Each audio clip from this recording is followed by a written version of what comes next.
मेरा नाम डॉक्टर फर्रुख है, आप मुझे जानते ही हैं। डायबिटीज़, शुगर इसको एक डिफरेंट एंगल से समझते हैं। अक्सर मरीज़ ये सवाल करते हैं कि डॉक्टर साहब मैं इंसुलिन भी टाइम पे लगाता हूँ, मैं सारी गोलियाँ भी टाइम पे खा रहा हूँ, लेकिन मेरी शुगर लो होती ही नहीं है। तो इसको समझते हैं एक ऐसे तरीके से जो आपके लिए आसान हो। उसकी वजह समझ जाएँगे कि ये शुगर उसकी बीमारी है क्या, तो फिर आपको खुद कंट्रोल करने में आसान होगी, आपको चीज़ें समझ आएँगी। जब हम खाना खाते हैं मुँह से, तो हमारे मैदे में जाता है, उसके बाद मैदा उसको कुछ हज़म करता है, आंतों में भेजता है।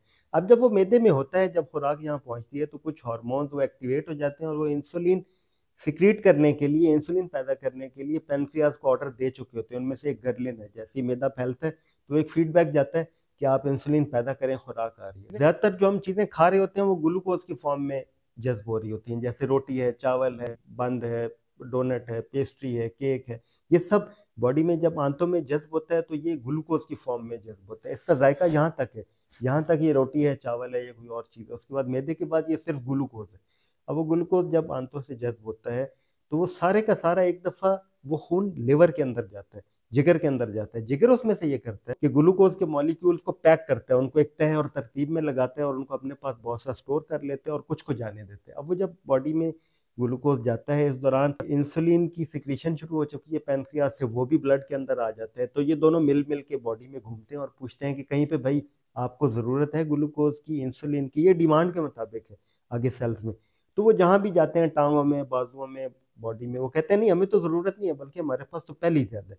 तो वो इस तरह घूमते रहते हैं और उनका ब्लड के अंदर लेवल बढ़ता जाता है। शुगर, ग्लूकोज़ का लेवल भी बढ़ता जाता है ब्लड में और इंसुलिन का लेवल भी बढ़ता जाता है। ये एक खाने की बात हुई। फिर अगले खाने पे ये होता है, उससे अगले पे ये होता है। अब पिछली इंसुलिन भी बॉडी से कंज़्यूम नहीं हुई और पिछला ग्लूकोज़ भी बॉडी में से कंज़्यूम नहीं हुआ, तो और आ गया 1 दिन, 2 दिन, 100 दिन, 1000 दिन। तो क्या होगा? बॉडी एंड पे बीमार हो जाएगी।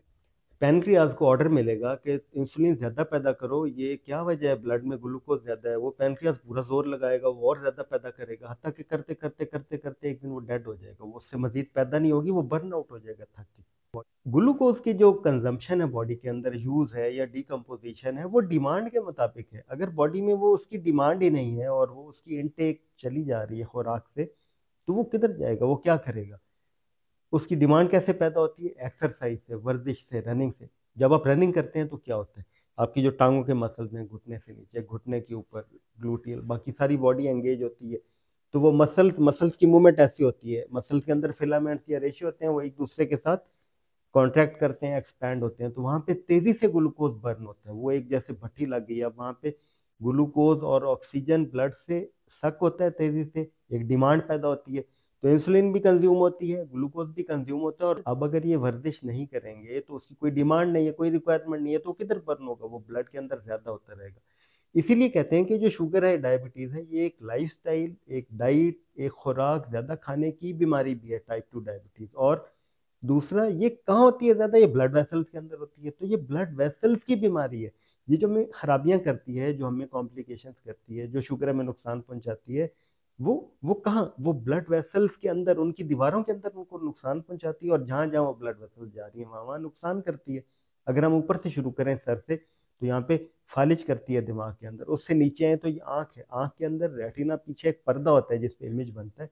उस पे बारीक ब्लड वेसल्स होती हैं, बंद हो जाती हैं, उनमें से कुछ फट जाती हैं। ऑक्सीजन की कमी चल रही होती है, उस कमी को पूरा करने के लिए वहां पे बाईपास और चैनल्स बनते हैं। ब्लाइंडनेस हो जाती है वो रेटिना पे, ज्यादा ब्लड वेसल्स का जाल बनने से। फिर उसके अंदर जो उनका स्ट्रक्चर है ब्लड वेसल्स का, वो चेंज हुआ होता है। नीचे आते चले जाएं, दिल के अंदर नाली है, दिल के अंदर हार्ट अटैक का खतरा बढ़ जाता है शुगर वालों में। बल्कि कहते हैं कि जिनमें भी हार्ट अटैक हो, उनमें ग्लूकोज का कुछ ना कुछ मेटाबॉलिज्म में ऊपर नीचे चीज चल रही होती है। लिवर जो है वो फालतू ग्लूकोज को ग्लाइकोजन में कन्वर्ट कर रहा है, यानी ग्लूकोज के मॉलिक्यूल्स को इकट्ठा जोड़ जोड़ जोड़ के एक तह लगा के उनको पैकिंग फॉर्म में ला रहा है, ताकि बाद में उसको एनर्जी के लिए यूज कराया जा सके। अब ग्लाइकोजन स्टोरेज की भी एक कैपेसिटी है। वो तो उसने इसलिए किया था कि एक खाना आपने खाया है, अगर उसके बाद कोई गैप आ जाए, खाना ना खाएं, तो वो स्टोर को यूज कर ले। लेकिन अगर अगला खाना भी फुल कैपेसिटी पे खाया, उससे अगला भी, उसमें कार्बोहाइड्रेट्स भी ज्यादा हैं, उससे अगला खाना, तो कब तक? वो करते करते करते उसके अंदर अपने फैट सेल्स बनने शुरू हो जाते हैं। लिवर, उसने एक अपना काम करना है, वो खास तरह के सेल्स हैं और बड़ा हैवी काम करना है उन्होंने। फिर बाकी बॉडी में फैट बढ़ना शुरू हो जाता है।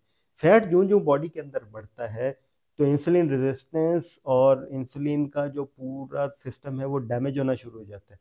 यूं समझे कि मसल्स को जो इंसुलिन और ग्लूकोज ने पहुंचना है, तो ये जो फैट सेल्स हैं, जो चर्बी है, ये एक बैरियर, एक दीवार बना लेती है और वहां पे उनको पहुंचने ही नहीं देती।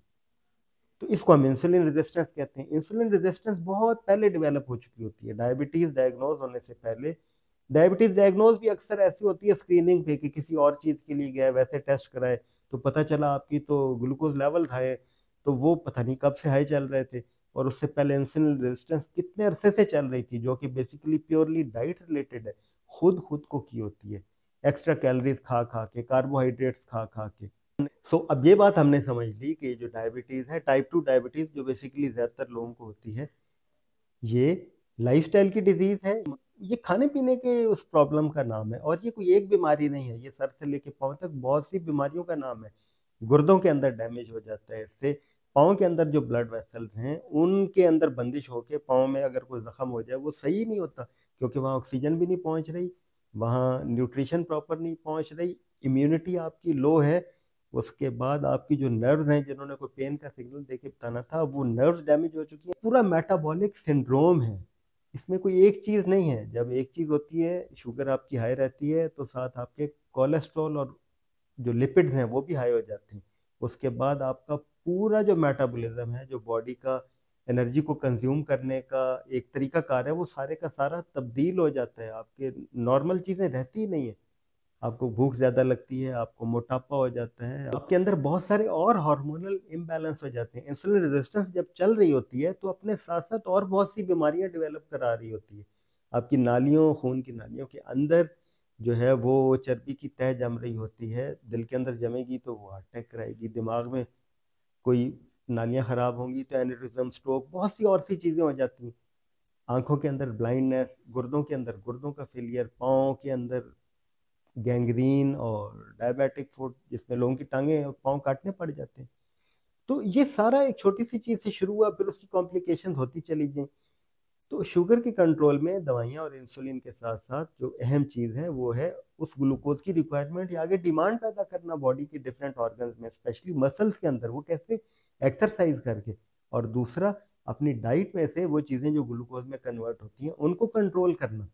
अब चीनी तो बहुत कम होता होगा कि कोई एक चीनी का बाउल सामने रखे और उसमें से चमचे उठाकर खाना शुरू कर दे। लोग क्या करते हैं, वो रोटी अब बहुत सी खा रहे हैं, वो चावल खा रहे हैं, तो चावल और रोटी बॉडी के लिए तो टोटल ग्लूकोज ही है, टोटल वो शुगर ही है। वो सिर्फ आपकी जबान तक वो चावल है या रोटी है, बाद में तो वो फौरन ही कन्वर्ट हो जानी है ग्लूकोज के अंदर। डायबिटीज के स्पेशलिस्ट डॉक्टर या डाइटिशियन से मशवरा करके कि क्या खाएं, कितना खाएं, कैसे खाएं। अब पोर्शंस का इसमें बड़ा इंपॉर्टेंट है खाने के अंदर मामला। आपकी जो जो भी एक खाना है उसमें जो हाफ पोर्शन है यानी 50%, वो होनी चाहिए वो वेजिटेबल्स जो नॉन स्टार्ची हैं। अब मिसाल के तौर पे जो पोटैटो है, आलू है, ये भी सब्जी है, लेकिन आलू तो पूरा स्टार्च है, वो ग्लूकोज में ही कन्वर्ट हो जाएगा एंड पे जाके। तो आलू खाने से आप सब्जी तो खा रहे हैं मगर वो बेनिफिट नहीं आएगा। तो वो सब्जियां जो नॉन स्टार्ची हैं, जिनमें स्टार्च नहीं है, नशास्ता नहीं है, जिनमें ग्लूकोज नहीं है, अब वो कौन सी हैं? गाजर है, खीरा है, अच्छा सब्ज पत्तों वाली सारी सब्जियां जिसे हम सलाद में यूज करते हैं, पालक है, रॉकेट सैलेड है, आइसबर्ग है, लेटस है, बहुत सारे ये सैलेड में जो पत्ते यूज होते हैं जी। तो ये सारे पोर्शंस वो वेजिटेबल्स होनी चाहिए जो नॉन स्टार्ची हैं। उसके बाद एक 1/4 जो है वो आपका प्रोटीन्स होना चाहिए। और जो बाकी 1/4 है उसके अंदर आप डिस्कस करें कि जो ग्लूकोज प्रोड्यूसिंग बेशक स्टार्च हो, लेकिन वो जो जो फौरन से एब्जॉर्ब नहीं हो जाते, रेडली एब्जॉर्ब नहीं हो जाते, जो जो थोड़ा सा डिलेड है जिनकी एब्जॉर्प्शन या डाइजेशन, ताकि वो कार्ब्स आपका फौरन शुगर की स्पाइक ना दें। इधर शुगर की स्पाइक आई, उधर इंसुलिन, और शुगर पहले ही हाई है, ऊपर से वो और हाई कर दी, उधर से इंसुलिन हाई हो गई। अब ये इंसुलिन और शुगर मिलके गए ब्लड में हर हर जगह, मसल्स के पास, लिवर के पास, कि भाई शुगर चाहिए। उन्होंने कहा नहीं नहीं हमें नहीं चाहिए, हमारे पास पहले ही ज्यादा है। तो ये फिर पूरी बॉडी में घूम घूम के आपके हर हर वाइटल ऑर्गन को ही डैमेज करेगी, नुकसान करेगी। तो इस चीज को जब आप समझ जाएंगे तो आपके लिए कंट्रोल आसान हो जाएगा। क्योंकि जो बॉडी में एक्स्ट्रा ग्लूकोज चला गया है या और जा रहा है, इसने इसने कैसे यूज होना है? इसने कहीं यूज होना है, अगर डिमांड आनी है, अगर डिमांड ही नहीं आनी तो यूज नहीं होना। और यूज नहीं होना तो नुकसान करना है किसी ना किसी ऑर्गन का। तो इसका एक ही हल है, ये जो ग्लूकोज आपके अंदर फालतू है, कि आप उसको अपने मसल्स के जरिए से यूज कर दें। तो एक्सरसाइज को इसलिए कहते हैं कि बहुत इंपॉर्टेंट है। एक्सरसाइज के और बहुत से मामलात हैं बॉडी के अंदर, यानी ये कोई एक केमिकल की बात नहीं है, ये पूरे बॉडी के सिस्टम को समझने की बात है कि जब मसल्स के अंदर ऑक्सीजन और ग्लूकोज ज़्यादा यूज़ हो रही है, इंसुलिन उस ग्लूकोज को उन सेल्स के अंदर धक्के दे के भेज रही है कि वहाँ डिमांड भी है। तब अगर वहाँ डिमांड नहीं है तो वो भेज नहीं पाएगी, वो दरवाजे ही नहीं खुलेंगे, उसे इंसुलिन रेजिस्टेंस कहते हैं। अब वो वहाँ पे ग्लूकोज तेजी से बर्न हो रहा है, ऑक्सीजन बर्न हो रही है, वहाँ पे ब्लड और आ रहा है, मजीद ग्लूकोज को वहाँ पे जो है डिलीवर कर रहा है, इंसुलिन मजीद यूज हो रही है, पूरा एक साइकिल चल रहा है। लिवर के अंदर से खून तेज जा रहा है, पूरी बॉडी की सर्कुलेशन बेहतर हुई है, डिफरेंट हेल्दी अच्छे जो केमिकल्स हैं, एंडोर्फिन जिन्हें हम कहते हैं, वो रिलीज हो रहे हैं, एंग्जाइटी और डिप्रेशन को वो कम कर रहे हैं। अच्छा, अब सेल्स के अंदर एक पूरा सिस्टम लगा हुआ है, वो ग्लूकोज जब अंदर गया तो वो एनर्जी में माइटोकॉन्ड्रिया के अंदर कन्वर्ट हुआ, और उस वो पूरा एक पावर हाउस है, जैसे बिजली घर होता है, और वहाँ हीट भी पैदा हो रही है। एक्सरसाइज उतनी सिंपल नहीं है, इसका लाइफ पे, ह्यूमन बॉडी पे बहुत ही बड़ा इम्पैक्ट है, और हेड टू टो इम्पैक्ट है। कोई ऐसे एक उसमें ये नहीं कि एक चीज़ को कम कर दिया, ये पूरी बॉडी को आपकी एनर्जाइज करती है। तो एक्सरसाइज इंसुलिन रेजिस्टेंस को कम करना, यानी इंसुलिन लेवल्स को भी लो लाना, और ग्लूकोज लेवल्स को भी लो रखना, कैसे? डाइट के जरिए से। ये बहुत इंपॉर्टेंट है डायबिटीज की मैनेजमेंट के अंदर। अदरवाइज तो ग्लूकोज आप खाते रहें और इंसुलिन और दवाइयाँ भी लेते रहें, पैनक्रियास आपका ज़्यादा इंसुलिन बनाता रहे, और एक वक्त तक वो बिल्कुल ख़त्म हो जाए, वो ग्लूकोज कहीं जाने ही नहीं, वो इंसुलिन कहीं जाना ही नहीं, वो किधर जाएगा? और लिवर आपका उस एडिशनल ग्लूकोज को पूरा जोर लगा के कन्वर्ट करता रहेगा फैट्स के अंदर, और आहिस्ता आहिस्ता खुद भी फैटी हो जाएगा और काम करना ही छोड़ देगा। तो एक बीमारी से दूसरी, दूसरी से तीसरी, तीसरी से आगे पूरा सिस्टम एंगेज हो जाते हैं, और कई आपको कॉम्प्लिकेशंस हो जाती हैं।